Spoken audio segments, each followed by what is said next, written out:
ನಮಸ್ಕಾರ ಸ್ನೇಹಿತರೆ, ನಾನು ಸತೀಶ್. ನಮ್ಮ ಇವತ್ತಿನ ಒಂದು ಆಲ್ಕೊಂದು ಫ್ಲಾಟ್ ಅಂತಲೇ ಹೇಳ್ಬೋದು. ಸೊ ಆಲ್ಮೋಸ್ಟು ಮಾರ್ಕೆಟ್ ಒಂದು 200 ಪಾಯಿಂಟ್ಸ್ ಹತ್ತತ್ರ ಒಂದು ಗ್ಯಾಪ್ ಅಪ್ ಓಪನ್ ಆದಮೇಲೆ ಸಹ ಯಾವುದೇ ರೀತಿ ಒಂದು ರೀತಿಯೊಂದು ಟ್ರೆಂಡಿಂಗ್ ಕೊಟ್ಟಿಲ್ಲ ಅಂತಲೇ ಹೇಳ್ಬೋದು. ಈವನ್ ನೀವು ಕ್ಯಾಂಡಲ್ ಸ್ಟಿಕ್ಸ್ಗಳು ನೋಡಿದ್ರೆ ಯಾವುದೇ ರೀತಿ ಒಂದು ಅಪ್ ಮೂಮೆಂಟ್ ಆಗಲಿ ಡೌನ್ ಮೂಮೆಂಟ್ ಆಗಲಿ ಒಂದು ಕೈಂಡ್ ಆಫ್ ಒಂದು ಫ್ಲಾಟ್ ಅಂತಲೇ ಹೇಳ್ಬೋದು. ಸೊ ಬ್ಯಾಂಕ್ ನಿಫ್ಟಿಯ ನೆಕ್ಸ್ಟ್ ವೀಕ್ಗೆ ಎಕ್ಸ್ಪೈರಿ ಇವತ್ತು ಬಿಗಿನಿಂಗ್ ಆಗಿರೋದ್ರಿಂದ ಪ್ರಾಬಬ್ಲಿ ಅದರಿಂದ ಆ ಒಂದು ರೀಸನಿಂದ ಅಷ್ಟು ನಮಗೆ ಒಂದು ತೀಟಾ ಡಿಕೆ ಒಂದು ಬೆನಿಫಿಟ್ ಸಿಕ್ಕಿಲ್ಲ ಅಂತಲೇ ಹೇಳ್ಬೋದು. ನೋಡಿ, ಈ ಒಂದು ಸ್ಟ್ರಾಟಜಿಯಲ್ಲಿ ಸುಮಾರು ಜನ ಅನ್ಕೊಂತಾರೆ ತೀಟಾ ಬೆನಿಫಿಟ್ ಒಂದ್ರ ಮೇಲೆ ನಾವು ಡಿಪೆಂಡ್ ಆಗ್ತೀವಿ ಅಂತ. ಇಲ್ಲ, theta benefit is part of the strategy.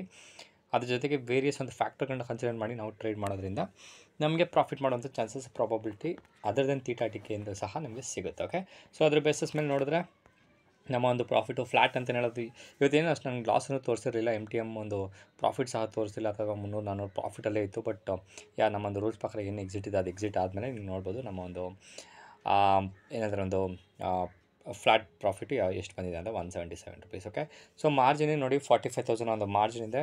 Taxes ಬಂದದ ಒಂದು 29 ರುಪೀಸ್ನ ಒಂದು ಟ್ಯಾಕ್ಸಸ್ ಇದೆ. ಯಾವುದೇ ರೀತಿ ಒಂದು ಮೇಜರ್ ಟ್ಯಾಕ್ಸಸ್ ಇಲ್ಲ ಅಂತ ಹೇಳ್ಬೋದು. ಸೊ ಕಂಪ್ಲೀಟ್ ಡೀಟೇಲ್ಸ್ನ ನಮ್ಮ ಈ ಒಂದು ಟ್ರ್ಯಾಕಲ್ಲಿ ಟ್ರ್ಯಾಕ್ ಮಾಡ್ತೀನಿ. ಸುಮಾರು ಜನಕ್ಕೆ ನಾನು ಪ್ರಾಫಿಟ್ ಮಾಡಿದ್ದೀನ, ಲಾಸ್ ಮಾಡಿದ್ದೀನ, ಹೆಂಗೆ ಏನಂತ ಒಂದು ಪ್ಯಾಕ್ ಅಥವಾ ಒಂದು ಸ್ಟ್ರಾಟಜಿಯಲ್ಲಿ ನಾನು ಟ್ರೇಡ್ ಮಾಡಿ ತೋರಿಸೋದ್ರಿಂದ ನಿಮಗೆ ಕಂಪ್ಲೀಟ್ ಒಂದು ಹಿಸ್ಟ್ರಿ ಇಲ್ಲೇ ಸಿಗುತ್ತೆ. ಎಂಟೈರ್ ಮಂತ್ ನಾವು ಏನೇನು ಮಾಡಿದಿರಿ, ಟ್ರೇಡ್ ಮಾಡಿದರೆ ಏನಕ್ಕೆ ಮಿಸ್ಟೇಕ್ಸ್ ಆಗಿದೆ, ದೊಡ್ಡ ಮಿಸ್ಟೇಕ್ಸ್ ಹೆಂಗೆ ಏನು ಅಂತ ಸುಮಾರು ಒಂದು ಡೀಟೇಲ್ಸ್ಗಳು ಈ ಒಂದು ಟ್ರ್ಯಾಕಲ್ಲಿ ಸಿಗೋದ್ರಿಂದ ನಿಮಗೆ ಒಂದು ರೆಫರೆನ್ಸ್ ಆಗಿ ಸಿಗುತ್ತೆ. ಓಕೆ, ಯಾವ ಮಂತಲ್ಲಿ ನಾವು ಯಾವ ಡೇಟಲ್ಲಿ ಮಿಸ್ಟೇಕ್ಸ್ ಮಾಡಿದರೆ ಅಂತ ಒಂದು ಲರ್ನಿಂಗ್ ಪರ್ಪಸ್ಗೋಸ್ಕರ. ಓಕೆ, ಈ ಮಿಸ್ಟೇಕ್ಸ್ಗಳನ್ನ ನೀವು ಮಾಡಬೇಡಿ ಅನ್ನೋದೇ ನಮ್ಮ ಒಂದು important point. Okay, so market ನಿಮ್ಗೆ ತೋರಿಸಿ ನೋಡ್ಬೋದು. ಓಕೆ, ಸೊ ನೋಡ್ಬೋದು ಇದು ಮಾರ್ಕೆಟ್ ಆಲ್ಮೋಸ್ಟ್ ನೋಡ್ಬೋದು ನೆನ್ನೆ ಒಂದು ಕ್ಲೋಸಿಂಗು 50,750 ಆಲ್ಮೋಸ್ಟ್ ಈ ಒಂದು ಪಾಯಿಂಟಲ್ಲಿ ಓಪನ್ ಆಗಿತ್ತು ಅಂತಲೇ ಹೇಳ್ಬೋದು.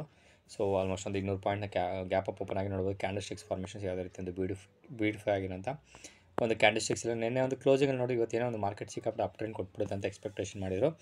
ಬಟ್ 51,000 ಒಂದು ರೌಂಡ್ ಫಿಗರ್ ಆಗಿರೋದ್ರಿಂದ ಬಿಗ್ ಬಾಯ್ಸು ಅಲ್ಲೇ ಒಂದು ಪೊಸಿಷನ್ನ ಬಿಲ್ಡ್ ಮಾಡೋದ್ರಿಂದ ಆ ಒಂದು ಲೆವೆಲ್ನ ಅಷ್ಟು ಈಸಿಗೆ ಆಗೋಕ್ಕೆ ಬಿಡೋದಿಲ್ಲ. ಪ್ರಾಬಬ್ಲಿ ಇನ್ನೊಂದು 2 ದಿವಸ 51,000 ರೌಂಡ್ ಫಿಗರ್ನ ಆಡಿಸಿ ತೀಟಾ ಡಿಕೆ ಬೆನಿಫಿಟ್ ಸಿಕ್ಕಿದ್ಮೇಲೆ ನಂತರ ನೆಕ್ಸ್ಟ್ ಮಂಗಳವಾರ ಅಥವಾ ಬುಧವಾರ ಒಂದು 51,000 ಬ್ರೇಕ್ ಆಗುವಂಥ ಚಾನ್ಸಸ್ ಹೆಚ್ಚಿಗಿದೆ ನನ್ನ ಒಂದು ಎಕ್ಸ್ಪೆಕ್ಟೇಷನ್ ಪ್ರಕಾರ. ನೋಡೋಣ ಮುಂದಿನ ದಿವಸಗಳಲ್ಲಿ ಯಾವ ರೀತಿ ವರ್ಕ್ ಆಗುತ್ತೆ ಅಂತಕ್ಕೆ.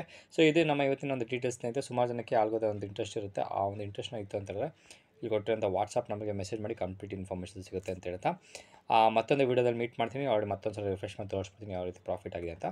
ಸೊ ನಾನು ಸತೀಶ್, ಧನ್ಯವಾದಗಳು.